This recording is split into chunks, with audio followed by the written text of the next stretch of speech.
2:41 p.m. The sun hung high over the Strait of Hormuz, its glare striking the water with unforgiving intensity. This was not an open ocean, but a narrow, crowded passage, one many analysts call the world's most critical energy choke point. Every day, tens of millions of barrels of oil pass through this corridor. Even a small disruption here can send shockwaves far beyond the region. At first glance, everything looked routine. A United States Navy carrier strike group moved steadily through the international sea lane. Its speed was constant, formation tight, maneuvers minimal. There was no smoke, no warnings, no outward sign of tension. From a distance, it looked like hundreds of trances before it. Calm, deliberate, uneventful. But along the northern shoreline, a very different story was unfolding. Iranian coastal radar stations shifted from passive monitoring to active tracking. Familiar signals began to overlap and stack. Almost simultaneously, multiple anti-ship missile batteries moved into ready status. The timing was precise, the coordination deliberate. This did not look like a sudden reaction. It looked rehearsed.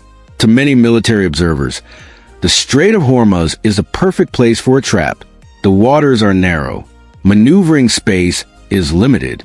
Warships are forced into predictable lanes. If there were ever a place to stage a symbolic shock, this was it. Then the moment arrived.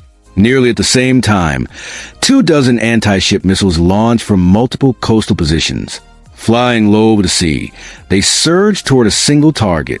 The objective was clear: transform a routine patrol into a global image of disruption through a saturation strike built on speed, numbers, and geography. For a brief moment, the advantage appeared to favor the attacker. Distance collapsed rapidly. Reaction time shrank from minutes to seconds. What the attackers did not see was that the carrier group had not entered Hormuz casually. Escort ship radars were already active. Data was already flowing across the formation. Defensive layers were awake long before the missiles launched. This was not panic, it was design. The response was built into the structure of the strike group itself.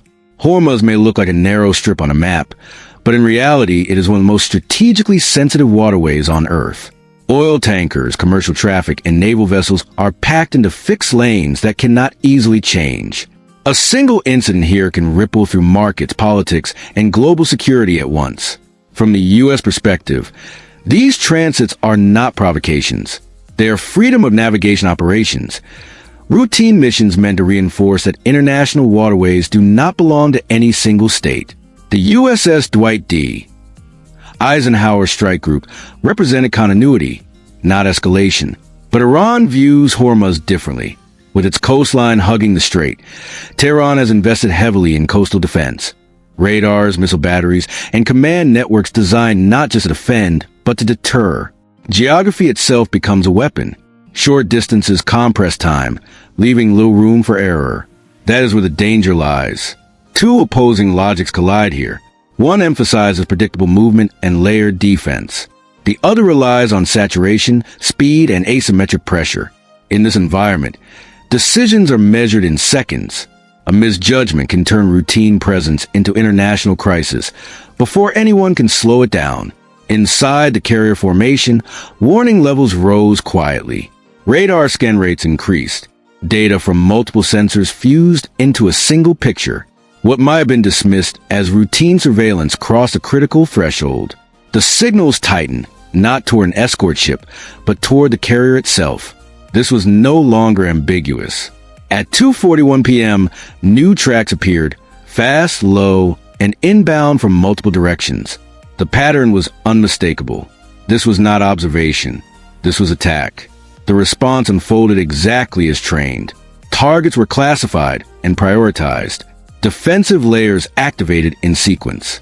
Long-range interceptors engaged first, thinning the wave while distance still allowed flexibility.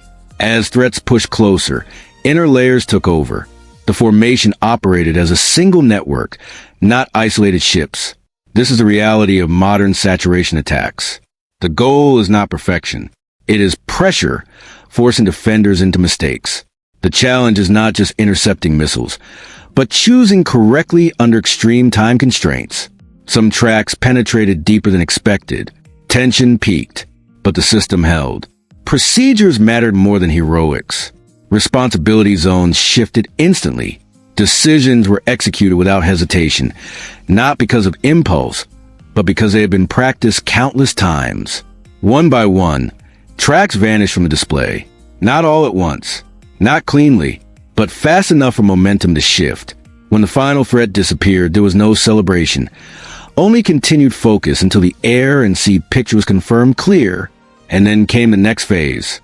In military doctrine, successful defense is not the end. It is a transition. When a symbolic threshold is crossed, the question becomes one of deterrence. How to respond without triggering uncontrolled escalation. The assumed response is not emotional retaliation, but precision. From the sea, long-range strike platforms target key coastal nodes. Radar, command, and control. From the air, carrier-based aircraft degrade observation and coordination. Beneath the surface, unseen platforms expand pressure simply through their presence. The goal is speed and selectivity. Disrupt the system, not ignite a wider war. In deterrence, timing is everything. Too slow looks like weakness.